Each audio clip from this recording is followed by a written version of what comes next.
जो मैं सत्संग करने जा रहा हूं यह किसी वाणी पे नहीं होगा।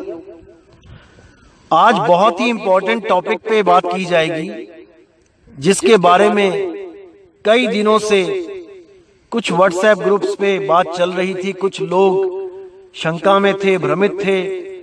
आज उन लोगों की शंका और भ्रम पूरा खत्म कर दिया जाएगा। आप बिल्कुल चिंता ना करें। बात दरअसल दोस्तों ये है कि कुछ लोग जो खोजी जीव हैं, वो खोज करते करते कई आश्रमों में पहुंचे, जहां पर उन्होंने खोजबीन करी, पूछा कि आप कौन से पंथ से हो, क्या है, कैसे है इस आश्रम का सारा सिस्टम। तो वहां बैठे महात्माओं ने, साधुओं ने बताया कि हम मदन पंथ के प्रचारक हैं। तो उन लोगों को बड़ी खुशी हुई कि चलो हमारे यहाँ भी कोई घर के पास मदन साहिब का कोई पंथ चल रहा है, कोई साधु महात्मा बैठा है।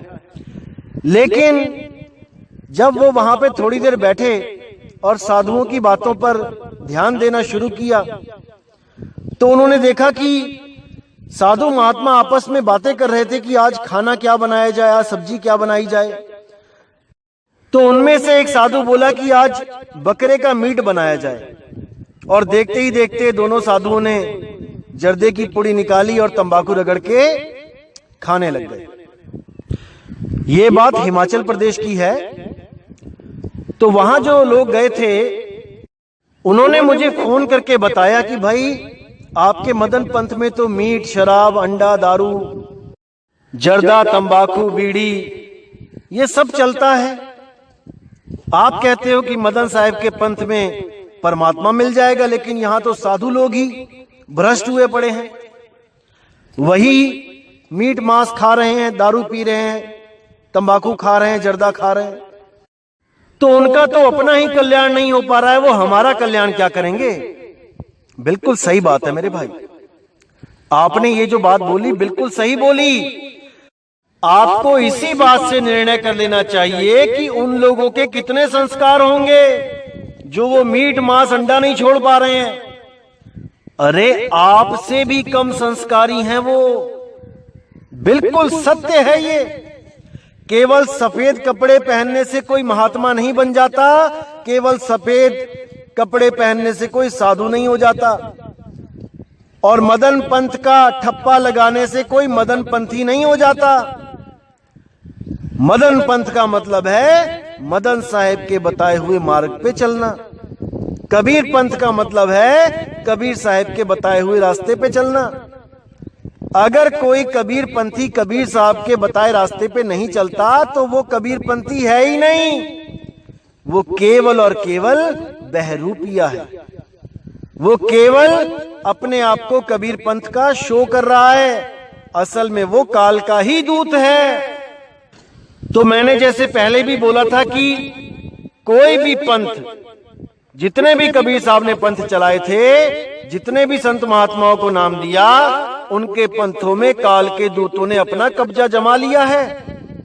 इसी तरह मदन पंथ में भी कोई कमी नहीं है काल दूतों की। ये आपने कैच करना है, ये आपने पकड़ना है कि आप कहां से जुड़ रहे हो। मैंने पहले भी सत्संगों में कहा है कि अगर कोई गुरु मीट खाता है, दारू पीता है, नशे करता है, तो वो गुरु नहीं हो सकता। अगर आप समझेंगे सत्संगों को मेरे, तो मैंने साफ लिखा है, गिरही होके कथे ज्ञान, अमली होके धरे ध्यान, साधु होके कूटे भग, कहें कबीर ये तीनों ठग। मैंने कभी नहीं कहा कि मदन पंथ में अगर कोई दारू पी रहा है, नशा कर रहा है, आप उसको गुरु धारण करोगे तो आपका कल्याण हो जाएगा, ऐसा मैंने कभी नहीं कहा।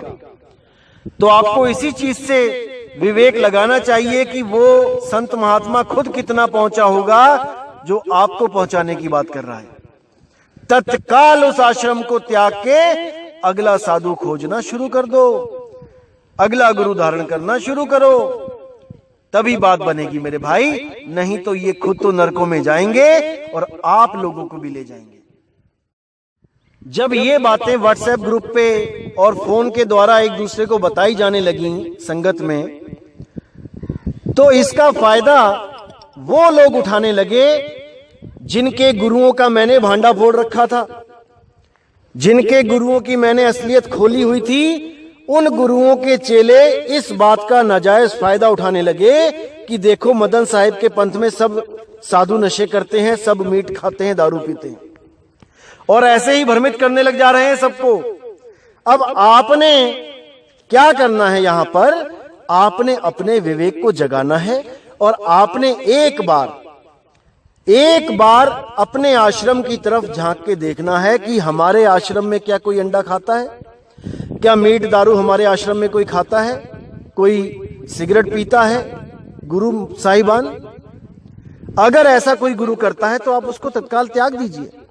लेकिन आप किसी और गुरु का जो कर्म है वो किसी और गुरु पे लादने की कोशिश करोगे तो मेरे भाई ये ऐसे बात नहीं बनेगी। जो गलत कर रहा है वो अपने कर्म खराब कर रहा है, वो किसी का कुछ नहीं लेके जाएगा, ना ही वो किसी को कुछ देके जाएगा, चाहे वो गुरु है चाहे वो चेला।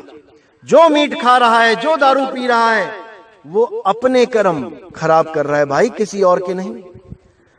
और सब अपने अपने कर्म भुगतेंगे, इसमें कोई दो राय भी नहीं है। एक डाल दो पंछी बैठे, एक गुरु एक चेला, गुरु की करनी गुरु भरेगा, चेले की करनी चेला। तो भाई जो लोग बाकियों को भ्रमित करने में लगे हैं उन लोगों से मैं विनती करूंगा कि ये पाप कर्म ना करें। आपके गुरुओं के पास कितना ज्ञान था वो खुल गया है, उसकी खुंदक इन बातों को लेकर ना निकालें, क्योंकि हम खुद उसका बहिष्कार करते हैं मदन पंथ से, जो मीट और दारू खाता है, जो मीट और दारू पीता है। हम खुद नहीं उसको अपने पंथ में शामिल करेंगे। अगर हमें पता लगता है कि कोई भी ऐसा साधु मीट खाने लगा है, हम उसको बहिष्कार कर देंगे। 100% बहिष्कार होगा उसका, क्योंकि वो मदन पंथी है ही नहीं, वो कबीर पंथी है ही नहीं। इन बातों के अलावा भी मुझे बहुत कुछ सुनने में आया है कि कई लोग व्हाट्सएप ग्रुप पे ऐसे एक्टिव हैं जो उन लोगों को भ्रमित करने में लगे हैं जो अभी नए नए इस मदन पंथ में जुड़े हैं। वो उनको भ्रमित करने में कोई कसर नहीं छोड़ रहे हैं। कैसे भ्रमित करते हैं मैं उनका दाव पेच आपको बता देता हूं, ताकि आप उन लोगों से सावधान रहें। वो लोग आपको कॉल भी करेंगे, वो लोग आपको मैसेज भी करेंगे। कुछ लोगों ने तो यहां तक अपनी शातिर बुद्धि लगा दी है कि एप्लीकेशनों के द्वारा फेक मैसेज, फेक स्क्रीनशॉट बना के मेरे नंबर पे, मेरा नंबर शो करके फेक मैसेज बना के लोगों में बांटना शुरू कर दिया कि देखो नितिन दास गाली देता है, नितिन दास ये करता है, नितिन दास वो कर रहा है, और उनके दिमाग में शक का बीज डालना शुरू कर दिया। पहली बात तो एक अच्छी तरह समझ लो मेरे भाइयों कि मैं यहां पर कोई गुरु बनने तो आया नहीं हूं। मैं यहां पर केवल सत्य और असत्य का भेद बताने आया हूं। जिसको समझ में आता है वो जुड़ जाए, जिसको नहीं समझ में आता है वो ना जुड़े। यहां कोई मैं गुरु बनने तो आया नहीं भाई। तो वो लोग क्या करते हैं, पहले आपके दिमाग में केवल एक शक का बीज डालते हैं और आप स्क्रीनशॉट देख के सोच लेते हो कि हाँ भाई मैंने ही बोला होगा। अब वो शक का बीज कब आपके दिमाग में पड़ गया ये आपको भी नहीं पता चलता। अगर आप विवेक के द्वारा उस बीज का नाश कर दो, यानी कि मुझसे फोन पे बात करके हर चीज क्लियर कर लो, तब तो वो बीज पेड़ नहीं बनेगा। नहीं तो ये लोग आपको दोबारा से उसी दलदल में घसीट ले जाएंगे। इतना याद रखना मेरे भाई। शेर का बच्चा ही भले क्यों ना हो, अगर वो शेर के एरिया से दूर चला जाए तो लकड़ बग्गे भी उसका शिकार कर देते हैं, भले वो शेर का बच्चा क्यों ना हो, क्योंकि अभी उसमें इतनी सामर्थ्यता नहीं है कि वो उन लकड़ बग्घों से मुकाबला कर सके शेर की तरह। इसीलिए मैं बोल रहा हूं कि नाम अभी मत लो, पहले अच्छी तरह ज्ञान को समझ लो। 10 साल समझ लो, 20 साल समझ लो, 30 साल समझ लो, कोई जल्दबाजी नहीं है। जो लोग ज्ञान को सही से ना समझे बिना जल्दबाजी में आ जाते हैं, वही लोग भ्रमित हो रहे हैं। उन्हीं को नहीं समझ में आ रहा है कि असल में ज्ञान क्या है। कई लोगों को भ्रमित किया जा रहा है कि कबीर साहब तो देह हैं, जिसको भी मिले हैं देह रूप में मिले हैं, और जिसको भी नाम दिया उन्होंने स्वयं नाम दिया, जिसको स्वयं नाम दिया वही पार हुआ। अरे मेरे भाई, कबीर साहब ने जिसको नाम दिया, जैसे बाबा नानक को नाम दिया, तो उन्होंने आदेश दिया कि आगे प्रचार करो, और जिसको तुम सतनाम दे दोगे उसकी रक्षा मैं करूंगा। धर्मदास जी को नाम दिया, उसको बोला कि आप आगे नामदान दो, जिसको आप सतनाम दोगे उसकी रक्षा मैं करूंगा। तो जब कबीर साहब ने मदन साहिब को नाम दिया तो उन्होंने भी यही बोला कि भाई तुम आगे प्रचार करो, जिसको आप सतनाम दोगे उसकी रक्षा मैं करूंगा। वाणी में भी प्रमाणित किया, सत्य नाम पाए जो वीरा, संग रहूं मैं दास कबीरा। उन्होंने बोला कि जो भी सतनाम को प्राप्त कर लेता है गुरु के द्वारा, मैं हमेशा उसके अंग संग हूं। भ्रमित होने वाली तो कोई बात ही नहीं रही। लेकिन जो लोग ये सोच के बैठे हैं कि कबीर साहब आएंगे, इंसान के रूप में आएंगे और हमें नाम देंगे, हमारी मुक्ति तब होगी, किसी और संत से नाम लेके हमारी मुक्ति नहीं होगी, वो सब भ्रमित हैं। और उनको भ्रमित करने वाले वही लोग हैं जो कबीर साहब को देही मानते हैं। कबीर साहब कहते हैं, देही को सतगुरु कहे, ये सब धुंधर ज्ञान, चार दाग आवे नहीं, वाह को सतगुरु जान। वो है सतगुरु जो चार दाग से नहीं आता। ना कि कोई भी गुरु सतगुरु बन के बैठ जाए कि हमारे गुरु से नाम ले लो, हमारे गुरु से नाम ले लो। अगर आपके गुरु के पास विदेही ज्ञान नहीं है तो भाई गुरु भी डूबेगा, चेला भी डूबेगा, इसमें कोई संशय नहीं है। असल में जो नाम दिया जाता है वो होता है सतगुरु, वो होता है विदेही नाम। जिस नाम का आपको भेद बताया गया है वो परमात्मा का भेद बताया गया है आपको। वो है असली गुरु जो देह नहीं है। ना कि कबीर साहब को भी कोई देह मान के बैठ जाए कि वो लंबी दाढ़ी वाले टोपी वाले आएंगे तो नाम देंगे तब हमारा कल्याण होगा। ऐसा नहीं होता मेरे भाई। इंसान चोले में आने की उनकी ये मजबूरी होती है कि जब उन्होंने कोई पंथ स्टार्ट करना होता है तो भेद बताने आना पड़ता है। किसी भी रूप में आ सकते हैं वो, और भेद बताने का मतलब है वो अपने बारे में बताने आते हैं कि मैं कहां हूं, मोह को कहां ढूंढे रे बंदे, मैं तो तेरे पास में। अपना भेद बताने आते हैं, और जब अपना भेद बता के चले जाते हैं तब उस भेद का जो बताया गया है उसका सिमरण करना होता है, तब वो परमात्मा मिलता है। वरना खुद सोचो, जिसको परमात्मा स्वयं आकर मिल गए उसको नाम देने की क्या जरूरत है, क्योंकि परमात्मा तो दिख ही गया, उसको मिल ही गया, भक्ति तो वैसे ही पूर्ण हो गई, तो नाम देने की क्या जरूरत है उसको। लेकिन नहीं, वो नाम देते हैं। वो कहते हैं कि जिस रूप में मैं आया हूं ये रूप सत्य नहीं है। जो मैं तुम्हें भेद बता रहा हूं उसको जब तुम प्राप्त करोगे वो है सत्य, वो कभी साथ नहीं छोड़ेगा। अभी तो मैं आया हूं, अभी साथ छोड़ के चला जाऊंगा, ये देह रूपी में साथ नहीं रह सकता तुम्हारे हमेशा, लेकिन शब्द रूप में मैं तुम्हारे अंग संग रहूंगा। इसीलिए बोल दिया ना, सत्य नाम पाए जो वीरा, संग रहूं मैं दास कबीरा, इसीलिए बोला गया। एक और चीज आपको बताना चाहूंगा जो आजकल बताई जा रही है भ्रमित करने के लिए, कि जाप मरे अजपा मरे अनहद भी मर जाए, सुरत समाए शब्द में वाको काल ना खाए। इस दोहे को गलत तरह से प्रेजेंट किया जा रहा है, जैसे आज तक किया ही जाता था। इस पे दृढ़ किया जा रहा है कि नहीं, पहले तुम्हें जपना ही पड़ेगा, जाप तो करना ही पड़ेगा, पर वही जाप अजपा जाप हो जाएगा, यानी श्वासों पे आ जाएगा वही जाप। उसके बाद श्वासों पे जपते जपते जपते वहां पर धुन प्रकट हो जाएगी अनहद नाद की, और उस अनहद नाद के बाद आपको सार शब्द मिल जाएगा। बुद्धि देखिए आप मेरे भाई, अगर किसी गुरु ने आपको केवल नाम दे दिया जपने के लिए हरे कृष्णा या जय श्री राम, या कोई और, ओम नमो भगवते वासुदेवाय, आप जपो, इसको जपते रहो। ये नाम देके गुरुजी का शरीर अंत हो गया, वो चले गए, अब आप ये नाम जपते रहो। अब मुझे सोच के बताना कि ये नाम जपते जपते क्या सांसों पे आ जाएगा? क्या ये नाम जाप खत्म होके ये अजपा बन जाएगा? क्या ये सांसों पे चलने लग जाएगा?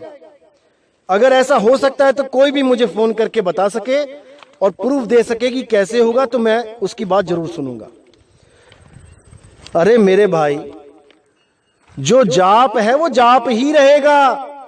ज्यादा से ज्यादा क्या होगा कि उसको जीभ से जपने की जरूरत नहीं पड़ेगी, मुख के द्वारा वो मन में अपने आप चलने लग जाएगा।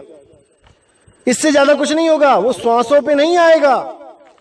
और अगर आपको श्वासों वाला गुरु मिला है जो श्वासों पे नाम देता है, जैसे सोहंग दे दिया, ओहंग दे दिया, कोहंग दे दिया, ओम सोहम दे दिया, तो सारी उम्र जपते रहना मेरे भाई, वो अनहद में कन्वर्ट नहीं हो पाएगा, हो ही नहीं सकता, क्योंकि अजपा जाप अलग है। अनहद विधि का गुरु अगर आपको कोई मिलता है तो वो जाप और अजपा से दोनों से न्यारा करके आपको कहेगा कि इस धुन को सुनो, जो तत्वों की धुन अंदर हो रही है उसको सुनो। उस धुन को सुनने पर भी वो धुन प्रकट हो जाएगी, उससे आपको सार नाम नहीं मिल पाएगा, सार शब्द आपको नहीं मिल पाएगा। जब आप इन तीनों को त्याग के उस सार शब्द रूपी परम तत्व में ध्यान लगाओगे, तब आपको वो वस्तु प्राप्त होगी भाई, जिसकी आपको खोज है। तब वहां पर कुछ करना नहीं होता, केवल सुरत शब्द योग होता है भाई, केवल सुरत शब्द योग। लेकिन ये बातें केवल उनके समझ में आती हैं, उनको विश्वास होता है जिनके पूर्व के संस्कार बहुत दिव्य हों। जिनकी पिछली भक्तियां पूर्ण नहीं हुई हैं, उनको इस पंथ में आने के बाद भी संशय रहेगा कि नहीं, शायद जपना ही था। वो लोग वापस चले जाएंगे, पीछे चले जाएंगे। तो ऐसे लोगों को मैं रोकता नहीं, क्योंकि उनका जाना भी जरूरी है। 10वीं पास हुई नहीं, 11वीं में एडमिशन ले लिया और 10वीं का रिजल्ट आया, वो फेल हो गया, तो वो 11वीं में नहीं बैठेगा, उसको 10वीं में जाना ही पड़ेगा। जैसे आपने देखा होगा कई लोग, बच्चे क्या करते हैं, अभी रिजल्ट आता नहीं है और अगली क्लास में एडमिशन ले लेते हैं। जैसे कॉलेज में ले लेते हैं, 12वीं का रिजल्ट आया नहीं, कॉलेज में एडमिशन ले लिया, लेकिन 12वीं में ही फेल हो गए, तो वापस जाना पड़ेगा, जाना ही पड़ेगा। उसको कोई रोक नहीं सकता, मैं भी नहीं रोकता किसी को। कोई आता है वापस जाता है, जाओ, अपना जो फर्ज था मैंने निभा दिया। अब ये आपने देखना है कि आपने टिकना है कि नहीं टिकना है। जन्मों जन्मों से जो करते आए थे, अगर फिर वही करना है तो फिर से चले जाओ। जन्मों जन्मों से ये जाप अजपा अनहद का जो जाल है उसमें फंसते आए हो, अगर फिर फंसना चाहते हो फिर से चले जाओ। कोई मना नहीं करता मेरे भाई, कोई मना नहीं करता, क्योंकि ये मदन साहिब का पंथ है ही ऐसा पंथ कि यहां पर विवेकी जीव ही टिक सकते हैं। हजारों आए और हजारों चले गए, कोई गिनती नहीं है इस पंथ में आने और जाने वालों की। लेकिन टिकेगा वही जिस पर परमात्मा की दया होगी, जिस पर बंदी छोड़ ने हाथ रख दिया, वही जीव यहां पे टिक सकता है। देखा देखी आने वाले बहुत आते हैं यहां पर भी, ऐसा नहीं कि नहीं आते हैं, लेकिन वो टिक नहीं पाते, क्योंकि मैं पहले ही बोल चुका हूं कि इस पंथ को भीड़ की जरूरत नहीं है।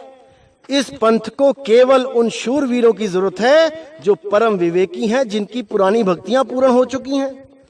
अगला कोर्स करने के लिए जो आना चाहता है वो ही आए, और अगर कोई दूसरा भी आता है तो वो टिक नहीं पाएगा। पहले पुरानी भक्तियां पूरी कर लो मेरे भाई, तब इस पंथ में आने की बात करना, विचार करना। एक और चीज मैं आपको बताना चाहूंगा भाइयों, कि जैसे कई YouTube चैनल वाले ये शो करने में लगे हैं, ये बताने में लगे हैं कि नितिन दास के गुरु ने तो मना किया है सत्संग करने को, और नितिन दास अपने मन से सत्संग करता रहता है। और उन्होंने शायद कोई ऑडियो या वीडियो भी लॉन्च करी है जिसमें गुरुजी कह रहे हैं, मैंने तो सुनी नहीं अभी, जिसमें गुरुजी कह रहे हैं कि नितिन और प्रचार मत करो, बहुत है, ज्यादा भीड़ नहीं चाहिए।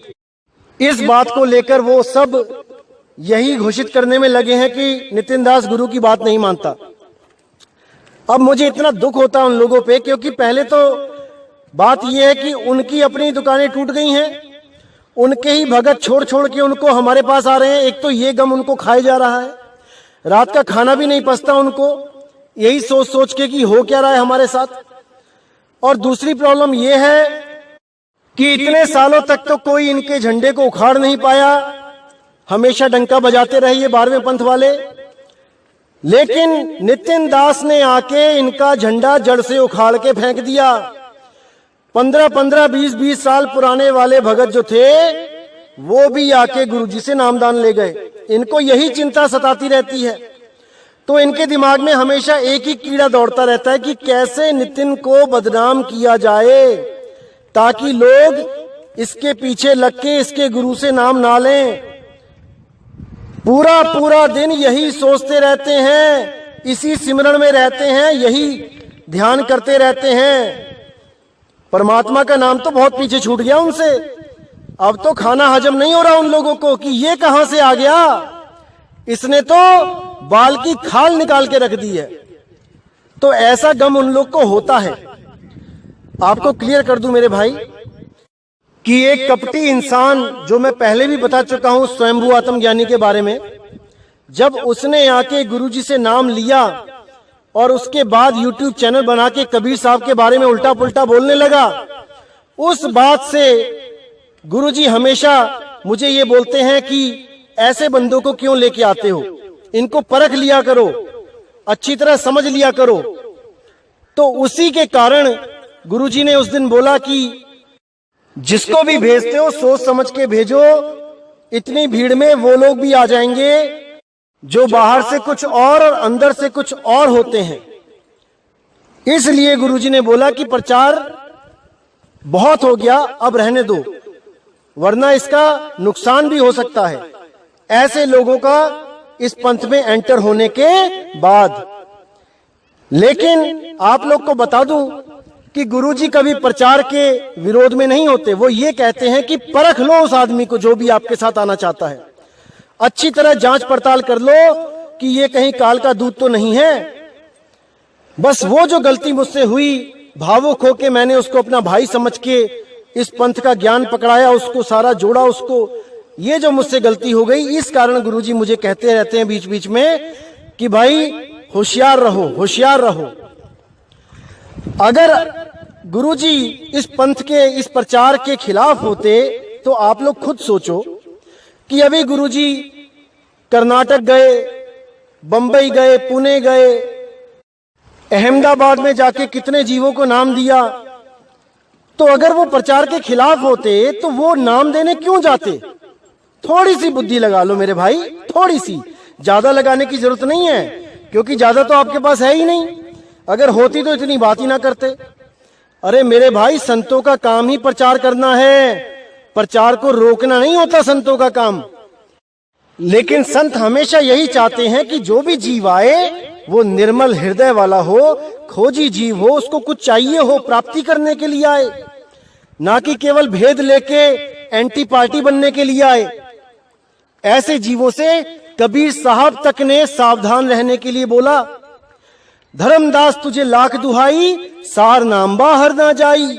अब इसका मतलब ये नहीं कि कबीर साहब कह रहे कि धर्मदास तुम सार नाम का प्रचार मत करना, सार नाम बाहर मत जाने देना, ऐसा नहीं है। गुरुमुख को तुम देव बताई, कपटी से तुम राख छुपाई, साफ बोला उन्होंने। तो ये जो भ्रम फैलाया जा रहा है, आप लोग इससे बच के रहें। अगर आपको कोई और प्रॉब्लम है, इस पे यकीन नहीं होता, तो आप मुझे फोन कर लेना, मैं आपको डेट बता दूंगा कि मैं कब गुरुजी के साथ होऊंगा। आप फोन कर लेना, उस वक्त मैं आपकी गुरुजी से बात करा दूंगा। क्योंकि ये लोग यही चाहते हैं कि आपके दिमाग में कैसे भी एक कीड़ा छोड़ दिया जाए, एक बीज फेंक दिया जाए संदेह का, अविश्वास का, ताकि उसमें धीरे धीरे पानी लगा लगा के उसको एक दिन ये पेड़ बना दे और मदन पंथ से आपको विमुख कर दें। क्योंकि काल के दूतों के पास अब और कोई दाव बचा ही नहीं है खेलने को, क्योंकि ये जो ज्ञान प्रकट हुआ है इसके आगे उनकी दाल नहीं गलने वाली। तो मरता क्या ना करता, कुछ तो करना ही ना भाई इन लोगों ने भी। ये लोग भी तो जीवित रहने के लिए कुछ ना कुछ करेंगे। तो इसीलिए आप लोग को बताया जा रहा है कि सावधान रहो मेरे भाई। मदन पंथ में आना आसान है, इसमें टिकना बहुत मुश्किल है। इसमें वही टिक सकता है जो पूर्ण विवेकी है और जो किसी के भरमाने पे नहीं भरमता।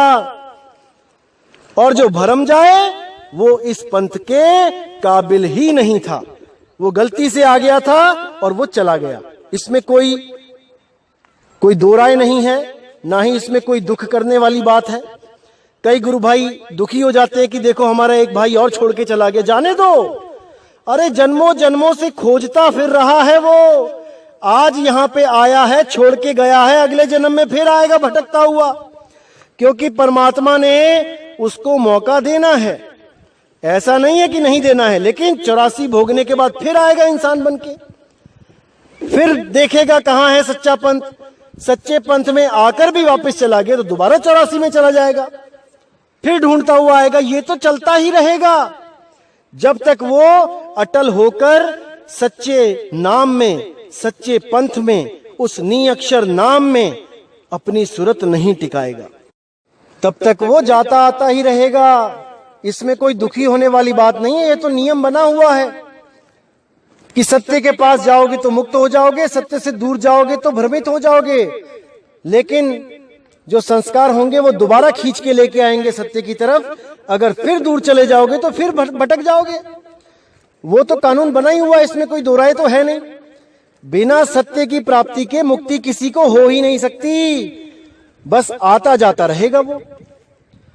जब कोई साधु संत ऐसा मिल गया जिसके पास सार शब्द का भेद है, वो भेद प्राप्त किया, भक्ति करी और निकल गए यहां से।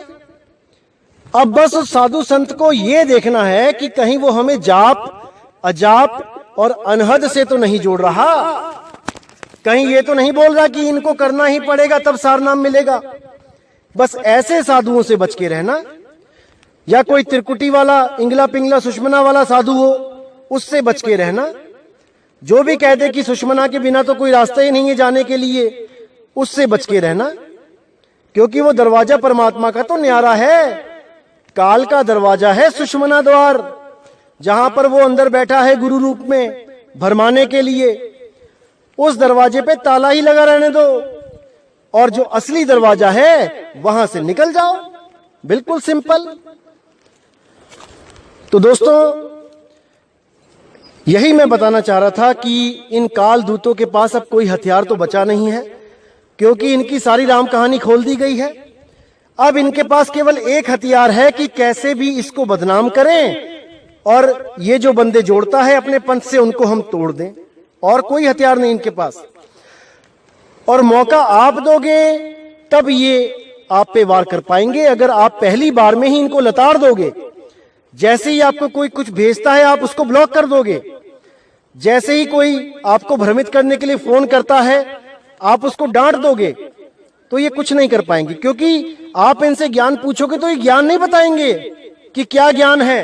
ये केवल और केवल मेरा नाम लेके, मुझे बदनाम करके आपके दिल में मदन पंथ के लिए संशय पैदा करेंगे। केवल और केवल यही काम है इनका, और कुछ नहीं। आप इनसे पूछोगे ना भैया तुम ज्ञान बता दो, तो कुछ नहीं बताएंगे, क्योंकि बचा ही नहीं कुछ बताने के लिए। और अगर बताएंगे भी तो ध्यान से समझना, क्या बोलेंगे कि भाई मंत्र तो जपने पड़ेंगे, 52 अक्षर तो जपने पड़ेंगे, इंगला पिंगला सुषमना में तो जाना पड़ेगा। और वो वाली वाणियां दिखाएंगे जो मैंने पहले आपको बताया था कि किसी को, अज्ञानी जीव को ज्ञानी बनाने के लिए पहले उसको बैठाना पड़ता है अपने पास।